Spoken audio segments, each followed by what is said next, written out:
तो लिहाजा मैं ये कहता हूँ इनकार नहीं कर सकते।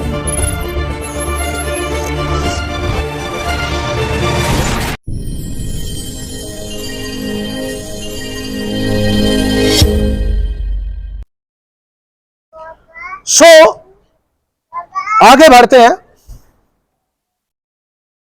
अहबार 23 बाब आयत नंबर 1 तक 3 अगर हम पढ़ें तो जरा पढ़ दीजिएगा। और खुदावंद ने मूसा से कहा कि बनी इसराइल से कह कि खुदावंद की ईदें जिनका तुमको मुकद्दस मजमों के लिए ऐलान देना होगा, मेरी वो ईदें ये हैं कि 6 दिन काम काज किया जाए और 7वां दिन खास आराम का और मुकद्दस मजमा का सबत है।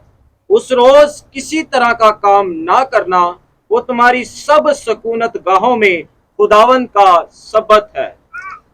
बारूक हाशिम।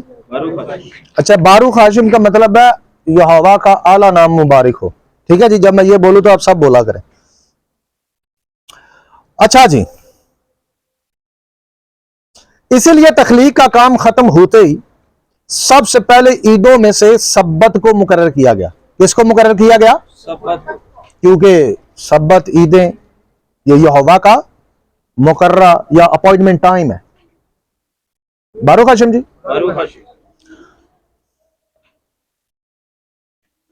अच्छा, अपॉइंटमेंट टाइम से मुझे एक और बात याद आई। एक पास्टर साहब से मेरी बात हुई 2.5 नंबर कुरंगी में, ईदों पर उनसे मेरी गुफ्तगू हुई। उन्होंने मुझे कह दिया जी हमारा हर रोज ईद है। मैंने कहा जी रीजन? और यसु कुर्बान होगा हर दिन ईद है। मैं कहा ये कितने लिखे है? यसु कुर्बान हो गया तो हर दिन ही ईद है। नहीं आप लाए ईमान, मैं लिखी गल तो ईमान ले आ जाता। मैंने कहा बाइबल में लिखा यसु मसलूब हुआ, आमीन, मैं ईमान लाता हूं। बारूक हाशिम जी, वो दफन हुआ मुर्दों में से, लिखा हुआ है, ईमान लाता हूं।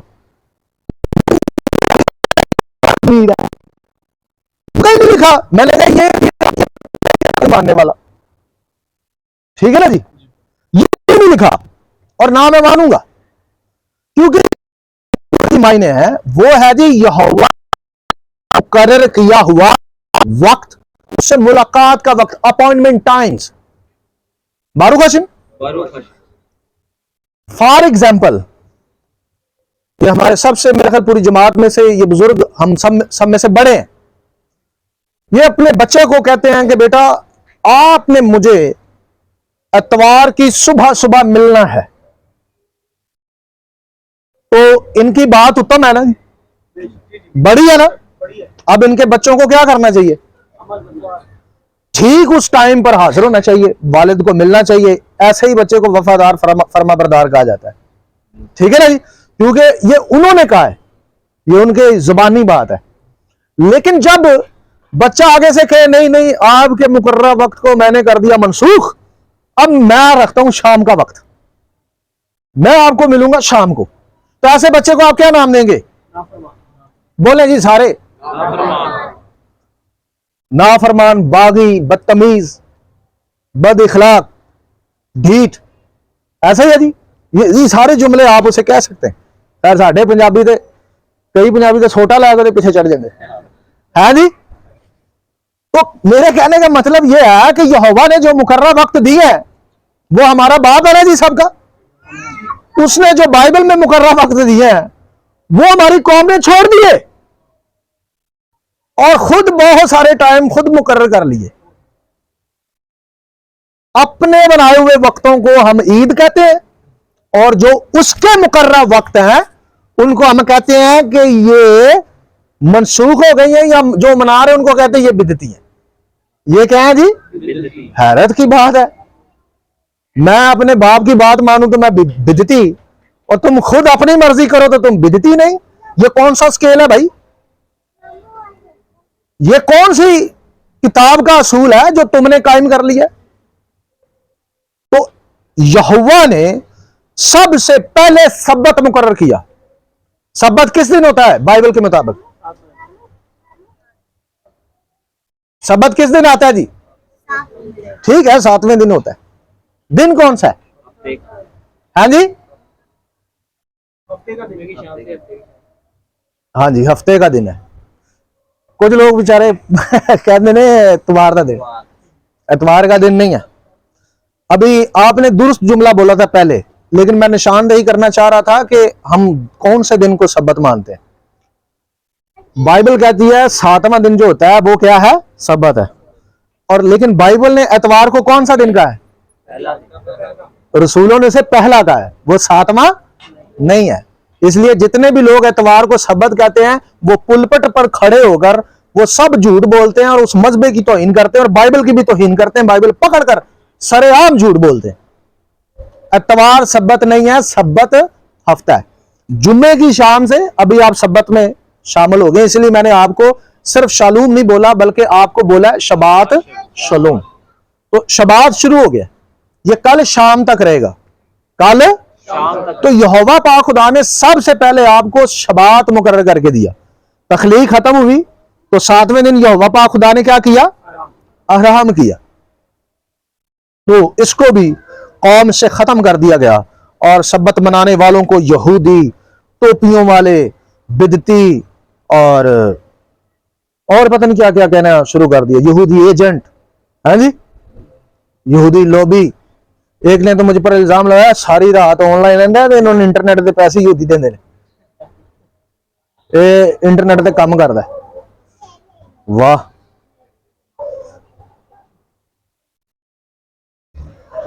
कोई यहूदी पैसे देंगे, दसिया सही दसिया जी, वो नहीं जो देंगे, यहूदी कहे 1 रुपया नहीं देता, वो नहीं देते किसी को पैसे। अच्छा जी,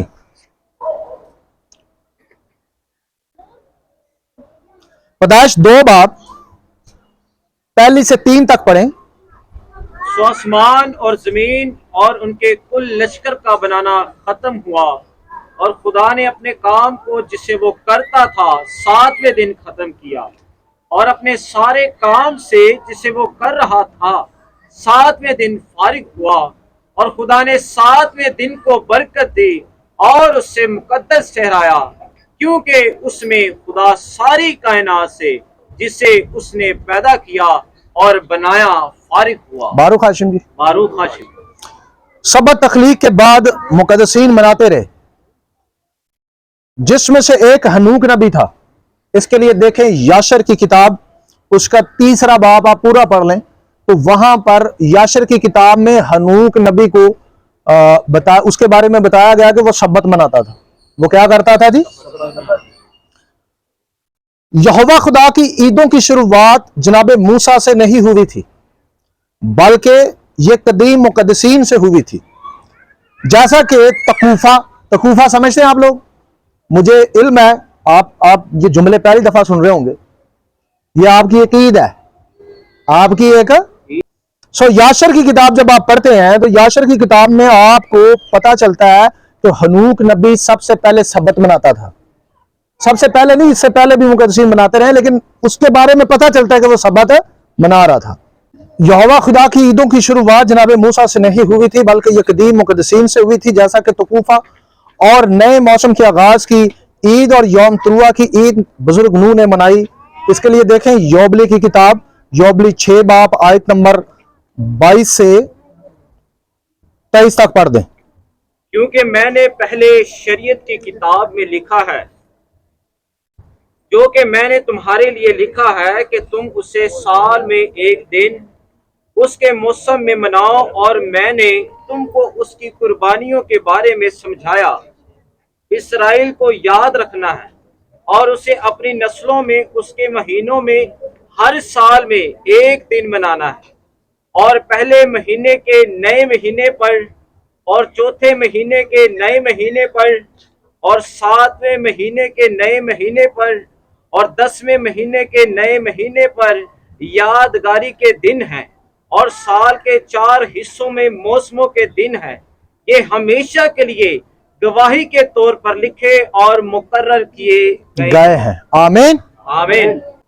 यहां पर हमें पता चलता है कि बुजुर्ग नूह जो थे वो तकूफा के 4 दिन मनाते थे। तकूफा कहते हैं एक मौसम का इख्तिताम और दूसरे मौसम का आगाज। एक मौसम होता है जी 91 डेज का। कितने दिन का? 91 days. और इसमें जो 91 जो आखिरी वाला दिन होता है ये तुकूफा कहलाता है। ये क्या कहलाता है? तुकूफा। जिसका मतलब होता है साल का मोड़ या साल का टन, साल का मोड़ या साल का टन। इसको ना मनाने का नुकसान देखें क्या हुआ। क्लाइमेट चेंज हो गया। इसमें मौसमों के लिए खुदा की क्या की जाती है? शुक्रगुजारी की जाती है। मौसम के लिए खुदा के हुजूर पे पेश हुआ जाता है और उसका शुक्र अदा किया जाता है पिछले मौसम के गुजर जाने के लिए और आने वाले मौसम की शुक्रगुजारी के लिए कि नया मौसम आ रहा है। दुनिया ने सदियों से इन ईदों को नहीं मनाया। इसका नुकसान यह हो गया कि आज आपके सामने आज का दिन जो है 6 अक्टूबर है और आप तो यहां काफी लोग पुराने भी बैठे हुए हैं जो बच्चों वाले हैं। आप जानते हैं कि चंद साल पहले 9वें मंथ में सर्दी शुरू हो जाती थी जी। अब 6 अक्टूबर हो गया तो अभी भी गर्मी है। अभी भी आपने देख ले पंखा लगाया होगा। इन दिनों में सच्ची बताए पंखे बंद हो जाते थे ना, हो जाते थे। अब वार्न कर दिया गया है दुनिया को कि 6 साल के बाद समझ लें कि सर्दी ना होने के बराबर हो जाएगी।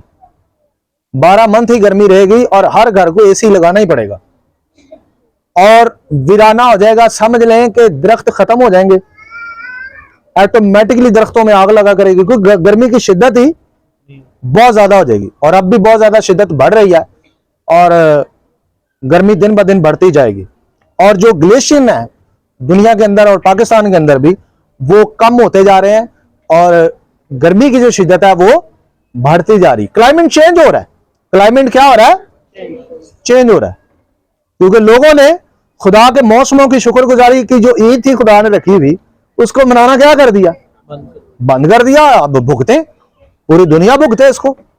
लेकिन खुदावन का शुक्र हो, उसकी तमजीद, उसकी तारीफ हो कि इस आखिरी अय्याम में यहोवा पाक खुदा ने यहोशुआ मिनिस्ट्री को ये भेज दिया और हमने इन ईदों को शुरू कर दिया और हमें खुदा ने इस आखिरी अय्याम में ये भेज दिया कि बच्चा ईदें मनाओ,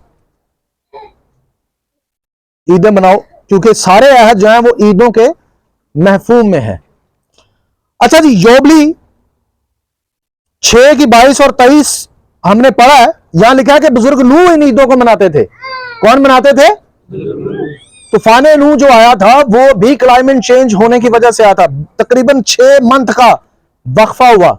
सर्दी गर्मी में हो गई और गर्मी सर्दी में हो गई और ये क्लाइमेट चेंज हुआ और तूफान आ गया। और जिन दिनों में तूफान आया था जो पानी के चश्मे होते हैं इन दिनों में बिल्कुल जमीन के बिल्कुल नीचे चले जाते हैं। लेकिन यहोवा पाक खुदा ने उन दिनों में चश्मों को क्या किया? ऊपर वो लेकर आया और लिखा कि जमीन के सोते क्या हो गए? फूट निकले। तो मुमकिन नहीं था उन दिनों में तूफान। जिन दिनों में तूफान आया तो क्लाइमेट को चेंज किया खुदा ने। तो अब भी क्लाइमेट चेंज हो गया। मतलब यह है कि दुनिया की अब कमाफ्ती शुरू है। वैसे भी ये शमिता का साल है। शमिता ये यौम तुरुआ से शुरू हुआ है 7वें मंथ की पहली तारीख से इब्रानी कैलेंडर के मुताबिक जो बाइबल का कैलेंडर है। तो ये 7वां मंथ चल रहा है। शमिता शुरू हुए को तकरीबन आज मेरा ख्याल है 17 से 18 दिन हो गए शमिता शुरू हुए। और इस शमिता में आप अपनी डायरी पर ये मेरी बात लिख लें, इस साल में पूरी दुनिया को बल्कि क्रिश्चियनिटी को खास तौर पर जो यहोवा पाक खुदा की तौरेत की बेहुरमती करती है, उसे मनसूख कहते हुए थकती नहीं, ईदों को रद्द करती है, वो मेरी बात लिख लें। इस साल में पूरी दुनिया के साथ साथ क्रिश्चियनिटी को भी तौनी चढ़ने वाली है इस साल के अंदर। पूछे क्यों? क्योंकि यहोवा पाक खुदा ने पाकिस्तान का रुख कर लिया और पाकिस्तान के क्रिश्चियंस को अब सजा देना शुरू कर दिया क्योंकि ये 10 साल से ज्यादा अरसे से यहोवा पाक खुदा की शरीयत की बेरुमती कर रहे हैं और उसे ठुकराते हैं, उसको मनसूख और कहते हैं हम इसके मुताबिक नहीं, और उसके बारे में पादरी हजरात खास तौर पर बहुत ज्यादा कुफर बोलते हैं। ये मैंने डिबेट्स के अंदर और व्हाट्सएप और सोशल मीडिया पर पादरी हजरात के मुंह से ऐसे जुमले सुने। इवन के शरीयत को लौंडी कहा जाता है, ईदें मनाने वालों को बिदती कहा जाता है, मिस्याने के लिए लफ्ज मिस एनक कहा जाता है, ठट्ठा किया जाता है बकायदा। और इस साल से आपके सामने ये जड़ावाला का वाकया एक मिसाल है और उसके बाद जो हालात पाकिस्तान में पैदा हो रहे हैं आपके सामने है। और ये किसी का कुछ किया धरा नहीं है। मैं आपको ये वाज़ेह बता दूं, किसी को आपसे नफरत नहीं है और किसी की जुर्त नहीं है कि यहोवा के लोग हों और उसे कोई छू जाए। ऐसा मुमकिन है जी? तो मसला यह है कि राहें हमने खोली हैं, अपने खुदा को खुद हमने अपने खिलाफ खड़ा कर लिया और हम खुद बाइबल की क्या करते हैं जी, नफी करते हैं।